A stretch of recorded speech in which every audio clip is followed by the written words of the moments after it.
There has not been, in the history of humanity, across any culture, any book, any story, any fable, there has never been across the history of humanity any respect put on the name of a promiscuous female, ever.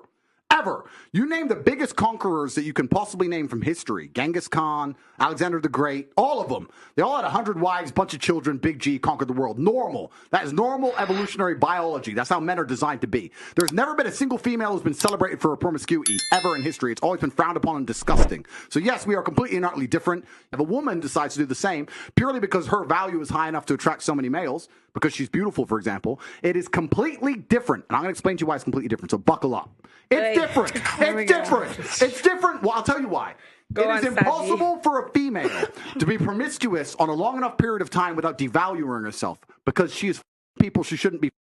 There is no way she is sleeping with endless men, and all of them are either high-value men or treating her the way she should be treated. If you find a woman who slept with 50, 100 dudes, she's either dudes which aren't at her level or haven't worked hard enough to try and get the... She was just too drunk to realize he's a loser who plays video games, or she's a top G who barely texts her back. So either way, she's a dude she shouldn't be, or a guy who's at the level who doesn't give her the right amount of attention. For a woman to find a guy who's truly on a level, who truly treats her the way she should be treated, that's once every couple years, if that. And you know what's funny about the universe?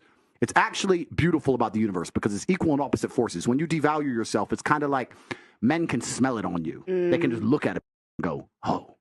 And that's the way it works. So you have to be very careful as a female and sit and go, does this man truly deserve to f me? And if you think about it, the answer 99% of the time, especially if you're promiscuous, is no. So when a woman is sleeping around with all these men, she's devaluing herself. She's devaluing herself, and the world knows, God knows, the universe knows. When a man does it, he doesn't devalue himself at all. That's just the way it works. Can I ask you a question?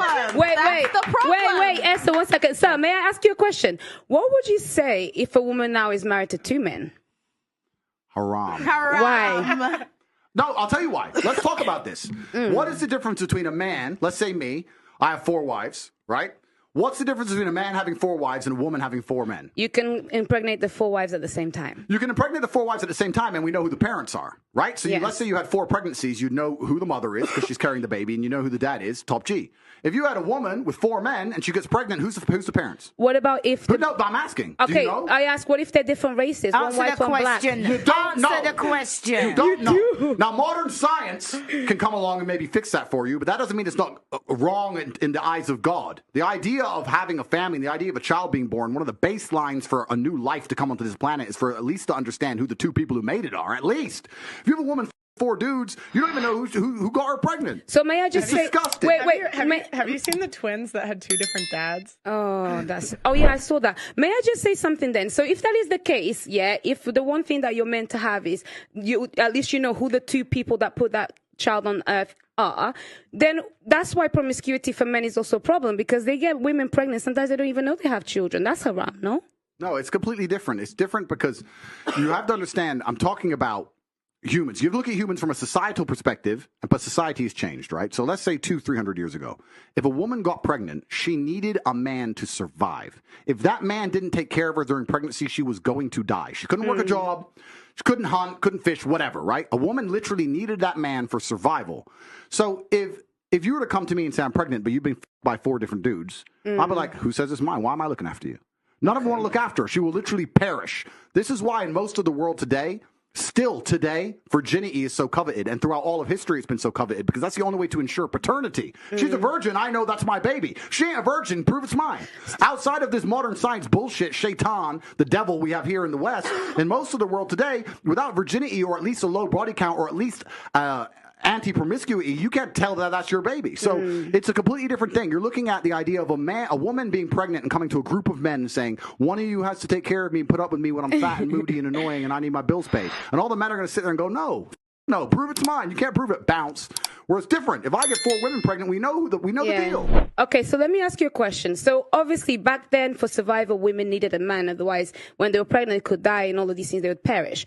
In today's society, given evolution, given the fact that as women we can go and get... Men. Yeah, but I'm not saying that. Isn't there a glitch between what is actually happening and the nature of what we have in our bodies? I think that's probably the conflict that we're having right now. Glitch in what way? in the sense that women don't feel like they need men in the most physical sense, perhaps that's like right. naturally. It's very interesting. Women don't feel like they need men in a physical sense because life is soft, but it's bullshit, and it's bullshit because you still need men by proxy. One, and two, the second life gets difficult, you very quickly learn how much you need men. But women will go, I'm independent, I don't need no man because I have an OnlyFans and men pay my OnlyFans, and if anyone comes up to me, I'll call a male police officer. I don't need men. Shut up, you idiot. Of course you do. You just named your whole life is based on men. The road you're driving on was paved by a man. The house you're living in was built by a man. The car you're driving was designed by a man. Your whole life depends on men. And the second anything bad were to happen to you, the second you were physically threatened, or times were to get hard, or war were to start, or famine, or riots, the first thing you do is find a big strong man, yourself, and throw the feminism out the window. Feminism goes out the window the second that the snow needs shoveling, or there's a broken down car, or the tire needs changing. Then all that crap vanishes. It's garbage. And this is the very interesting thing. I'll make a point here, which is going to get me canceled again, but I don't give but this is the point. Feminism in and of itself can't be defended. The point of an idea is that it can be defended by the people who believe in it. This has been the whole point of war since the dawn of time. It doesn't matter if it was the Christians against the Hindus. It doesn't matter if it was the Germans against the French. There were people who had ideas and ideologies, and they're prepared to fight each other to defend their ideology. Feminism is an ideology which cannot be defended by feminists. The only people who could defend feminism are the men who subscribe to the garbage. If all the feminists were to get in a line and say, we want feminism, and the conservative men were to get in a line, you would learn very quickly it's bullshit. I had a friend in Afghanistan when Taliban kicked America out, and he told me the Americans were telling the girls they could go to school. So they built all these girls' schools, and they put the Afghanistani Defense Forces there, and they funded the Afghanistani Defense Forces to protect these schools. You had American satellites, you had night vision goggles. Taliban were afraid to attack. America leaves. Now you have Afghani defense forces. They're basically blind. They don't have satellites anymore. Don't have night vision, whatever. So now it's a real war. The men are standing next to this girls' school. The Taliban are coming. You're some dude. You're standing there, and you're looking at this girls' school going, I don't really give a girls go to school. Bounce. And you didn't fight. So that's why they all gave up and Taliban took over so quickly. And when I said this, the girls like, yeah, they should have fought for us, feminism. Why don't the women fight? Can I ask? Oh, wait, the women can't defend their own idea. You need men to defend feminism. So that's why the whole thing is stupid. So the second men don't defend it, it just fails as a ideology. It's garbage. May I tell you something now? So this is the thing. This is when we assume that women perhaps don't have the physical or even mental ability to go to a war. Wait. Because this is the thing. For example, in Ukraine, a lot of women took up arms. And in fact, I'm Angolan. I'm Angolan. I'm Angolan. And don't lie. Listen, to the people at home. Wait, no worries. I'll talk about my personal story. You want to go to war? You want to fight the front lines? Let me tell you something. This is the thing. I think it's also really silly to assume that, for example, a woman, because she didn't go to school, she'll not be as intelligent as a man. Therefore, naturally, a woman is not intelligent. No, it doesn't make sense. If we're now starting to normalize equality and we want to put everybody in the forefront, give a woman a gun. Who's normalizing equality? Well, that's what people are wanting. Then that's people the case. Like who? Let me tell you, Auntie. Who wants to normalize equality? People like who? Feminists. Who else wants to? Well, actually, no equality. I want respect. That's really what I want. Stopping you from getting respect. Exactly. No, I get respect. I get respect. I get respect. So, that's what I want. That's what I like. Respect. What I think is, you don't even know what you want. I'll tell you what I don't know what you want. You want as a woman, I carry myself differently. I actually hold the things that I have done in the fights that I fought. I hold it. That's why when you speak to me, I don't move different. I move different to many of the girls. That's why when you talk to me and you argue with me, I don't take it. You do sometimes. And I'll tell you something. A lot of women may have the accolades to be somebody, but they are uncomfortable to own that. And the reason why, then I would like to ask you, for example, I do need a man, for example, to, procreate. But other than that, I'm quite strong. And I would find a way to protect myself differently. With that mentality, what would be the man that would be for me then? Denava, what would you do if one of these security guards broke into your door? What would I do? I'll tell you. What would you do? What would you do? No, seriously, there's no guns here. She's a feminist. I'll tell you. No, I'm not a feminist. I'm not a feminist. I'm a bit smarter. Okay, Either I'd play dead, one. Yeah. Okay, they see you're not dead. It's okay. They No, see I'd you be like breathing. this. And then if not, maybe I would kind of be very gentle and comply to find a way to get out of it. So if they want to come and kill me, there's not much that many people can do. But let's make an important point. You're talking about equality equaling respect. The way you get respect as a woman is by being feminine.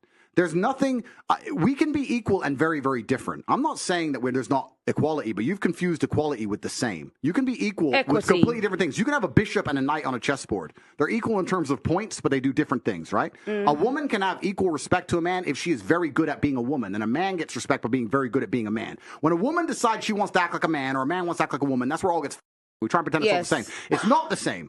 Men and women are good at different things. We have different strengths, different weaknesses. There's nothing wrong with accepting that. There's nothing wrong with saying, I'm a woman, I'm good at X, he's a man, he's good at Y. Then we work together as a team, we have a beautiful family, we're happy forever. It's only confused where you have women who sit and go, no, because in the name of equality, we can fight in war. There's no women on the front line in Ukraine. That is psyop bullshit. They put some chick there dancing around doing Pokemon dances to try and convince men to go die in a ditch. It's garbage. If you go to the front line of Ukraine right now, you do not see women in their makeup and their manicures. You see fucking men in the freezing cold dying. You know where the women are? Dubai, chilling. That's where the women are. So to sit and pretend that women are just as capable physically as men is a lie. It's delusion. To say that you're as strong as men is delusion. You are good at other things. You're better than men at a lot of things, but it's not the physical world. السلام عليكم.